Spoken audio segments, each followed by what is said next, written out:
संदिग्ध परिस्थितियों में एक विवाहिता ने फांसी पर लटक कर आत्महत्या का प्रयास किया। फांसी पर लटका देख आसपास के पड़ोसियों ने फंदे से महिला को उतारकर उसे मुरादाबाद रोड स्थित एक निजी अस्पताल में भर्ती कराया। जहां उसकी हालत को नाजुक देखते हुए नगर के KBR हॉस्पिटल में भर्ती कराया गया, जहां इलाज के दौरान उसकी मौत हो गई। घटना की खबर लगते ही तहसीलदार पंकज चंदोला ने पहुंचकर पंचनामा की कार्रवाई की। बता दें कि मृतक का आरिफा का विवाह 6 वर्ष पूर्व आलम से हुआ था। इनका दाम्पत्य जीवन ठीक ठाक चल रहा था, लेकिन चर्चा है कि कुछ समय से दोनों पति पत्नियों में किसी बात को लेकर विवाद चल रहा था। रात को करीब 8 बजे ये बांसपड़ान चौकी क्षेत्र में अलिखा मोहल्ले में एक महिला के द्वारा फांसी लगा के सुसाइड करने का मामला प्रकाश में आया है। हमारी पुलिस तुरंत मौके पर चली गई थी और परिजनों के द्वारा उस महिला को उतार के, क्योंकि वो डेथ नहीं हुई थी उसकी, तो उसको इलाज के लिए KBR हॉस्पिटल में ले गए, जहाँ उसकी डेथ हो गई है। और चूँकि उस महिला की शादी को केवल मात्र 6 साल हुए हैं, तो नियमानुसार उसका जो पंचनामा और PM की कार्रवाई करवाई जा रही है और तहसीलदार महोदय के माध्यम से करवाई जा रही है। अभी तक कोतवाली में कोई तहरीर प्राप्त नहीं हुई है। जैसे कोई तहरीर प्राप्त होगी तो अग्रिम वैधानिक कार्रवाई की जाएगी। कैबिनेट मंत्री गणेश जोशी ने ISBT स्थित हिमालय वेलनेस की ओर से फाइटोकेमिस्ट्री और आयुर्वेद क्षमता और संभावनाओं पर आयोजित संगोष्ठी कार्यक्रम में प्रतिभाग किया। इस मौके पर कैबिनेट मंत्री गणेश जोशी ने हर्बल गार्डन का अवलोकन किया। संगोष्ठी में विभिन्न शिक्षण संस्थानों के कई वक्ताओं ने अपने विचार रखे। इस मौके पर कैबिनेट मंत्री गणेश जोशी ने कार्यक्रम में उपस्थित सभी को नए साल की अग्रिम बधाई और शुभकामनाएं देते हुए कहा कि आयुर्वेद हजारों वर्षों से चिकित्सा पद्धति रही है। उन्होंने कहा आज ऐसी अनेक बीमारियां हैं जो आयुर्वेद से ठीक हो रही हैं। उन्होंने कहा आज आयुर्वेद को विश्व ने माना है।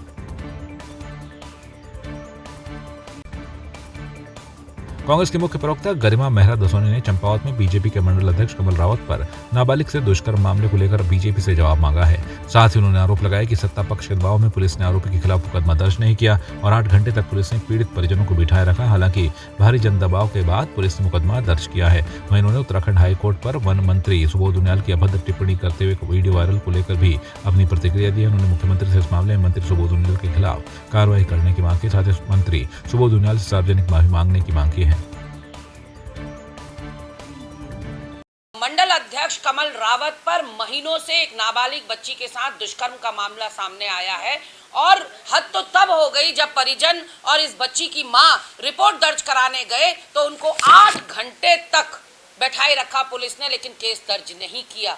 और 8 घंटों के लंबे संघर्ष और जद्दोजहद के बाद इनका केस भारी जनदबाव में दर्ज करना पड़ा, क्योंकि वहां जनता काफी संख्या में एकत्रित हो गई थी। इन पर अब गंभीर धाराओं में मुकदमे लगे हैं। इसका क्या जवाब है भारतीय जनता पार्टी के नेताओं और कार्यकर्ताओं और प्रवक्ताओं के पास, ये हम जानना चाह रहे हैं। एक उत्तराखंड के मंत्री और भाजपा के विधायक का फोन कॉन्वर्सेशन वीडियो वायरल हो रहा है, ऑडियो वायरल हो रहा है, जिसमें मंत्री महोदय वन्य जीव और मानव संघर्ष में जब मदद की दरकार के लिए फोन किया स्थानीय विधायक ने, तो मंत्री उच्च न्यायालय के लिए ना सिर्फ अभद्र टिप्पणी करते हुए सुने गए हैं, बल्कि गाली गलौज उच्च न्यायालय के लिए कर रहे हैं। इतना ही नहीं, मंत्री महोदय ये तक कह रहे हैं कि PIL किसने करी उसको पकड़ो और उसको मारो।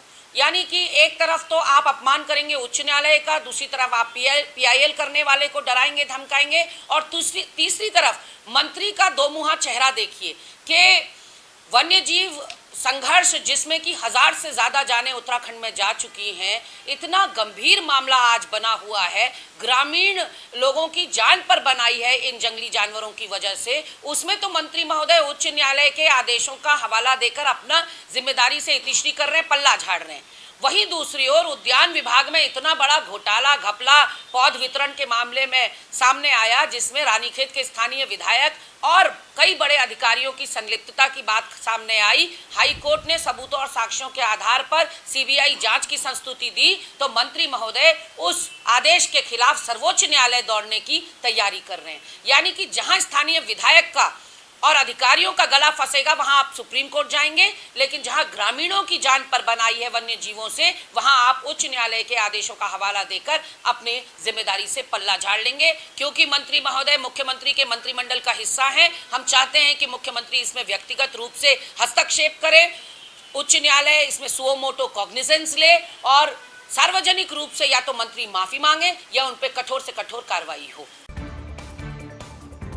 कैबिनेट मंत्री गणेश जोशी ने देहरादून स्थित राधा कृष्ण मंदिर प्रांगण में विश्व हिंदू परिषद, बजरंग दल और राष्ट्रीय स्वयंसेवक संघ के तत्वाधान में आयोजित श्री राम जन्मभूमि अयोध्या पूजित अक्षय कलश का स्वागत एवं शोभा यात्रा कार्यक्रम में प्रतिभाग किया। बता दें कि श्री राम की जन्मस्थली अयोध्या नगरी में 22 जनवरी को रामलला की मूर्ति की प्राण प्रतिष्ठा के मौके पर भारत के सभी नागरिकों को निमंत्रित किया गया है। श्री राम जन्मभूमि अयोध्या से आए पूजित अक्षत के दर्शन पूजन और भव्य अक्षत कलश यात्रा में बढ़ चढ़ क्षेत्रवासियों ने जगह जगह स्वागत किया और अक्षत कलश के दर्शन का लाभ प्राप्त किया। इस मौके पर कैबिनेट मंत्री गणेश जोशी ने कहा कि 500 वर्षों का इंतजार अब शीघ्र ही खत्म होने वाला है। कैबिनेट मंत्री गणेश जोशी ने Dehradun multipurpose hall parade ground में आयोजित वुशु एसोसिएशन द्वारा आयोजित खेलो इंडिया वुमेन नॉर्थ वुशु प्रतियोगिता के समापन कार्यक्रम में प्रतिभाग किया। प्रतियोगिता में विजेता टीम को पुरस्कार वितरित कर उनके उज्जवल भविष्य की कामना की। बता दें कि इस प्रतियोगिता में जम्मू कश्मीर, पंजाब, दिल्ली, हरियाणा, हिमाचल, पंजाब और उत्तराखंड समेत 8 राज्यों के खिलाड़ियों ने हिस्सा लिया है। महिला वुशु लीग में 450 महिला प्रतिभागियों ने प्रतिभाग किया। प्रतियोगिता के समापन मौके पर कैबिनेट मंत्री गणेश जोशी ने कहा कि भारत के वुशु एसोसिएशन ने इसे एक ऐसे गेम के रूप में वर्णित किया है जो लड़ाई की गतिविधियों के साथ आंतरिक और बाहरी दोनों अभ्यासों पर ध्यान देता है। पुलिस मुख्यालय देहरादून में विदाई समारोह का आयोजन किया गया। इस दौरान डीआईजी दिलीप सिंह कुंवर और हेड कांस्टेबल धनवीर सिंह नेगी को पुलिस मुख्यालय में विदाई दी गई। दोनों 31 दिसंबर को रिटायर हो रहे हैं। डीजीपी अभिनव कुमार ने डीआईजी दिलीप सिंह कुंवर और धनवीर सिंह नेगी के सेवाकाल के दौरान किए गए कार्यों की सराहना की।